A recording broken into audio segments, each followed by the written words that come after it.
ஆசிரியர் பணிக்கு இனி டெட் தேர்வு கட்டாயம் என உச்சநீதிமன்றம் உத்தரவு.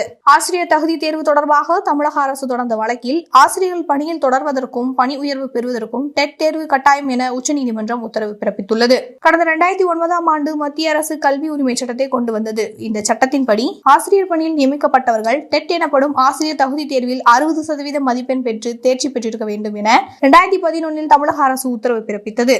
இதனால் இந்த சட்டம் குறித்து தமிழக அரசு உச்சநீதிமன்றத்தில் மேல்முறையீடு செய்திருந்தது. இந்த வழக்கை விசாரித்த உச்சநீதிமன்றம் 5 ஆண்டுகளுக்கு மேல் பணியாற்றும் ஆசிரியர்கள் தொடர்ந்து பணியாற்ற டெட் தேர்வில் தகுதி பெற வேண்டும் என்று தேர்ச்சி பெறாவிட்டால் வேலையை விட்டு வெளியேறலாம் அல்லது இறுதி சலுகையுடன் கூடிய கட்டாய ஓய்வு பெறலாம் என்றும் உச்சநீதிமன்றம் திட்டவட்டமாக தெரிவித்துள்ளது. மேலும் சிறுபான்மை நிறுவனங்களில் டெட் தேர்வை அரசு கட்டாயப்படுத்த முடியுமா என்ற கேள்வி எழுப்பியுள்ள உச்சநீதிமன்றம் இந்த வழக்கை உயர்நீதிமன்றத்திற்கு பரிந்துரைத்துள்ளது. இதற்கிடையே சிறுபான்மை கல்வி நிறுவனங்களில் டெட் தேர்வு கட்டாயம் இல்லை என்ற சென்னை உயர்நீதிமன்றத்தின் உத்தரவை எதிர்த்து தமிழக அரசு தொடர்ந்த மேல்முறையீட்டு மனுக்கள் திரும்ப பெறப்பட்டுள்ளன.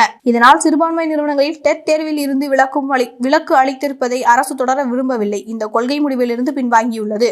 இதனால் சிறுபான்மை நிறுவனங்களின் டெட் தேர்வில் இருந்து விலக்கு அளித்ததை அரசு தொடர விரும்பவில்லை. இந்த கொள்கை முடிவிலிருந்து பின்வாங்கியுள்ளது. இந்த வழக்கில் உச்சநீதிமன்றத்தின் இந்த உத்தரவு மிக முக்கிய ஒன்றாக அமைந்துள்ளது.